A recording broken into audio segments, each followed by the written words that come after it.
Hey there, good evening or afternoon. Welcome to Prog Monster. My name is Murph, and I am the host of this show. So today it's Monday night, and we're doing another look back at a classic rock album. The one we're doing this week is Deep Purple in Rock, an album that I've been listening to quite a bit. It's been in my playlist now since, I'm going to say, probably June of last year. So a good 8 months in that playlist. Pretty solid run. Um, Actually, maybe more closer to August. So maybe 6 months anyways. This is my second real experience with Deep Purple, listening to in a playlist and getting into an album. And originally, I started out listening to Deep Purple here and there on the radio, and I knew of them being one of the heavy metal triads, as you want to call, whatever you want to call them, the big three: Black Sabbath, Led Zeppelin, Deep Purple. They were the one that I listened to the least. I'm not really sure why that came about. I think it might have been because of the song "Smoke on the Water." I've had this experience a few times with different groups. Some people already know this. I didn't like that song, Smoke on the Water. It was the same kind of situation with Jethro Tull with Aqualung. I didn't like the song, so I didn't pursue the band. And this sometimes is the case with groups. They put out a song that really doesn't sound like them too much. In the case of Smoke on the Water, it's not the case. The song actually fits very well into their genre of music. It sounds quite a bit like them, but for some reason, maybe it was overplayed. I'm not really sure what it was. It kind of killed them for me for the 1970s and 80s. It wasn't until after my daughter was born that I was out shopping one time and I saw this album, Perfect Strangers, and I started listening to that a lot. It was in my playlist, and I started getting into it. I realized, hey, this band is a lot different and a lot better than I thought. And then when I started this site, or just before I started this site, I was getting into music pretty heavily the last couple of years, and I decided to start this site. And this was one of the albums I got on my first sauntering to purchase albums. I got it at a yard sale for $2. Good deal. Anyways, I played this a lot. It's really quite heavy, I think. For its time, anyways, it was very heavy. I tend to be more of a hard rock fan than a heavy metal fan. Very few heavy metal bands get me to cross over into their genre. There are some, of course, and there's a few more lately than there was, but generally speaking, I tend to like hard rock more. This is just something I've discovered about myself while doing this site, which is the purpose of this. I'm going to fix this a little bit so I'm not so feel like I'm bending down under the computer again. Anyways, so we're doing Deep Purple in Rock today. Released June the 5th, 1970. Their fourth studio album, I believe, but their first with this lineup. The studio was IBC, Delaney, Leah, I think I got this maybe possibly right, and Abbey Road in London. Their genre, of course, is hard rock with some heavy metal elements. Some would say even heavy metal for that time period. I'm not going to argue that. 42 minutes long. It's a little bit longer than most albums that I tended to like in that time period. However, there's only the 7 tracks, so for some reason it doesn't seem as long, even though there's a couple of fairly long tracks on here. Produced on the Harvest label and produced by Deep Purple. Okay, and appearing on the album as Deep Purple, Ian Pace. I did this in reverse alphabetical order. Sometimes the guy at the bottom always gets the bottom shaft, so I decided to flip it around this time. So Ian Pace on drums, John Lord on organ, Roger Glover on bass, Ian Gillan on vocals, and Richie Blackmore on guitars. Pretty classic lineup, some really strong musicians here.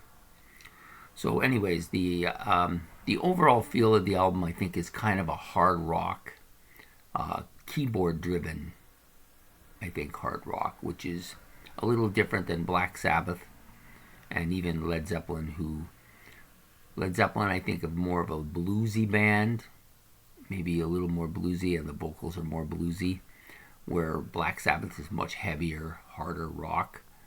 This album's influenced more by keyboards than either of those two bands, so maybe one of the first kind of heavy keyboard metal bands or hard rock bands. Anyways, opening track, Speed King, is a pretty heavy riff. I like it. I like the interesting duet between Lord and Richie Blackmore on guitars, they doing their little, almost like a twin guitar thing, but not at the same time, with Lord doing his keyboard solo and then quickly followed by Blackmore. And I think they bounce back and forth a couple times on the songs. It's pretty interesting. I just want to say up front, I do like John Lord's keyboard playing quite a bit. He's very gifted and I think very good instrumentally. I'm just not a big fan of the sound of the keyboards that he uses. A couple tracks, I've grown used to it, but I don't know. I don't really like it. The overall sound of it. Okay, the next track up, Bloodsucker. And it's one of my two favorites on this album. I really like the heaviness of it. The guitar riffs are very heavy. I like that a lot. The keyboards and the guitar solos are just really good. Good combo of both. And Ian Gillan's voice screams up. His screams here are top shelf. This is the first song on the album I really realized how good of a vocalist he is. I did realize that on the Perfect Strangers album, but more so on this album than I had previously given credit to. And of course I had the Born Again album before this or any of them, and I realized on that album how fantastic he was. But this album is really good. He does a really good solid job here on the vocals. Child in Time, I'm going to go off and say this is the best, probably the best Deep Purple song. Well, I shouldn't actually say that. Maybe I should say more qualified as this is my favorite Deep Purple song. I don't know, there's something epic about it. The opening keyboards are classic and iconic in every sense of the word. Gillan's, I think his best vocals that I've heard him do are on this particular song. And Richie Blackmore's killing on guitar and with the guitar solo. That guitar solo is top shelf, one of his best, I think. Then we go to the next track, which I also quite like. Same type of situation. Great riffs, great guitar solos, outstanding keyboard solo. The drums, I think, are the best on this track, on this album. I was never a huge fan of Ian Pace. I think he's a quality drummer, but I don't think he's a top shelf drummer. Although I'm beginning to maybe take some of that back. I'm not sure yet. I'm still listening to him. I've got the Head Machine album now. Going to enter my playlist very soon, and I've listened to it. Sorry, Head Machine, Machine Head. Boy, must be dyslexic. Anyways, I really I listened to that, and it's very similar to this album in a lot of ways, but it has a lot of, I think, really quality stuff on it too. So I may actually change my opinion.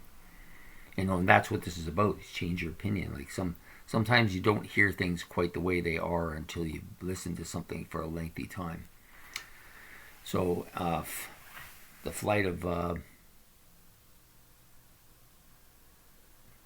I'm trying to blank here. The Flight of the Rat, really pretty good, solid instrumental with great vocals on this as well. Into the Fire, it's very heavy, and another Gillan great here, I think.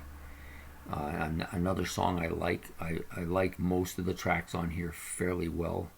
There's only a couple that Speed King and maybe Living Wreck, I'm not as big on them. I by no means think they're bad songs, but they're just not my favorites. The drum riff launch that he launches into in Living Wreck is really good, and it launches right into the keyboard solo, which is great. This song kind of reminds me of Smoke on the Water. It has that same kind of Smoke on the Water feel, and it's perhaps the reason why I don't like it as much as some of the other tracks on the album, but I don't dislike it. And I've actually liked Smoke on the Water a little more than I did originally as well. Hard Lovin' Man. And I think there's a track on Perfect Strangers called Hard Loving Woman. And I thought maybe they were the same track and they just changed the wording, but I think they're different tracks altogether. Anyways, its opening is similar. It has that kind of opening that as soon as I heard it, the first time I heard it and subsequent times I've heard it, the first thought that came to mind was that White Room from Cream. It has that kind of feel about it. I don't think it's the same. It's definitely not anything like plagiarism or anything like that. It just has that same feel, you know. I like the guitar riffs and the keyboard. The keyboards are loud on this, and loud and heavy on this song, and the guitar riffs are really good. I think, like most of the tracks on here, album is pretty much dominated by some really good keyboards and guitar from Richie Blackmore. I don't know if it's his best Deep Purple album because I haven't heard a lot of them yet. I'm still listening my way through the discography, but this one is pretty strong. If it isn't his best, it's still a good one. Ian Gillan's screams on this are great as well. He's screaming on this album quite a bit. Not as much as he did on the Born Again album by Black Sabbath, but still pretty heavy here. The only thing about the album, if there's any criticism about this album, is that I find sometimes the vocals, well, overall I find that the album's there's a little bit of a hazy feel to it, but it seems to be more noticeable on the vocals. I don't know why that is. It just gives me that feeling like it's not very clear. It's not a clear album, I guess is a good way to put it. But still, a fantastic album for this lineup. Its first album out of the gate.